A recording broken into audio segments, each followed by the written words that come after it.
El siglo XX comenzó con el desarrollo de uno de los sucesos más importantes de la sociedad chilena en ese entonces, la cuestión social, que era el descontento de esta nueva clase social, la clase obrera, debido a las precarias condiciones de trabajo y vivienda que poseían, ocurriendo esto tanto en yacimientos mineros como portuarios, que tenían como propietarios a empresarios extranjeros, que no proporcionaban ninguna seguridad a sus trabajadores y a las familias de estos. Gracias al desarrollo educacional que ocurrió a fines del siglo XIX y a principios del siglo XX, con la creación de universidades y establecimientos educacionales, fue creada la clase media. Esta consistía de gente que ejercía como profesional y generalmente participaba de algún cargo como empleado público o en las Fuerzas Armadas, que se convirtieron en una forma de ascenso social. Esta clase social, hacia la segunda década del siglo XX, comenzó a tener conciencia política y desarrolló un pensamiento nacionalista e igualitario.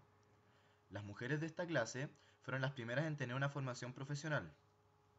De esta clase social nacieron varios personajes de la literatura chilena, tales como Baldomero Lillo y Pablo Neruda. El país, en ese entonces, era gobernado únicamente por la oligarquía, grupo social de las familias más poderosas del país, que había sido formado por la aristocracia, que eran dueños de las tierras, y la burguesía, dueños de empresas comerciales. También participaban en bancos, el Congreso y en los distintos poderes del Estado. En esta clase también participaron descendientes de europeos que llegaron a Chile, ya que tenían posición de distintos yacimientos mineros en el norte grande del país. La segunda mitad del siglo XX fue una época en la que Chile experimentó muchos cambios sociales, políticos y económicos. Partamos por los primeros conflictos presentes en esta época. El pueblo mapuche, desde la colonización, estuvo buscando el poder conseguir sus tierras de regreso o al menos ser reconocidos con respeto por el pueblo chileno. En el siglo XX, los pueblos mapuches llegaron a la conclusión de que la repartición de tierras hacia su pueblo no podría ser obtenida de forma pacífica, de manera que se comenzó la toma de tierras a la fuerza. Este nuevo conflicto, sumado a las malas condiciones que tenían que soportar los campesinos debido al sistema de haciendas que existía en ese entonces, sumado a la poca fiscalización de la misma debido a la importancia dada a la industrialización, significó la emigración de miles de campesinos del campo a la ciudad. Al pasar del tiempo, esto significó una gran falta de mano de obra para la demanda existente de productos agrícolas.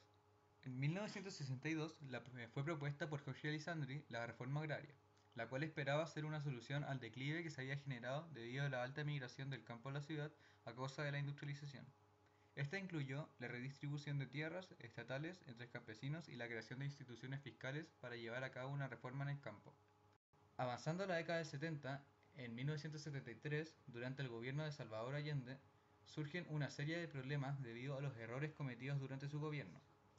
Una explosiva inflación generó un desabastecimiento a lo largo del país, lo que provocó el surgimiento de un mercado negro, el cual vendía productos a un alto precio, a lo que se le agrega una baja producción industrial y agrícola. Todo esto generó un muy violento clima político, el cual resultó en muchas manifestaciones, atentados terroristas de extrema derecha, grupos paramilitares de izquierda. El desabastecimiento solo ayudó a incrementar la tensión ya presente. Desde el año 2000 hasta la actualidad, Chile se encuentra dividido en 6 clases socioeconómicas. La clase alta, también conocida como ABC1, la clase media alta, que se conoce como C2, clase media o también C3, clase media baja o D, clase baja E y la pobreza, que es F. Como se puede ver en la noticia OCDE, Chile es un ejemplo en la reducción de la pobreza en América Latina. Noticia del año 2013 del diario EMOL. Se cree que Chile es un ejemplo para toda Sudamérica por la capacidad que ha tenido el país de eliminar la pobreza. Todo esto se cree por los antecedentes que ha tenido el país, es decir, la historia tanto política como social que ha sufrido Chile desde la colonización. Pero tampoco se puede decir que esto sea tan cierto, ya que, como se puede ver en el artículo escrito el año 2012 por Ariel Meyer R., escrito en www.ciper.cl, se puede ver que, aunque Chile pertenezca al top 10 de naciones con más millonarios de todo el mundo, Chile solo aporta con un 0,3% de la riqueza mundial, lo que se traduce como una gran desigualdad en todo el país, haciéndonos entender que estos millonarios consisten en un muy pequeño porcentaje de la población del país. Created using Powtoon.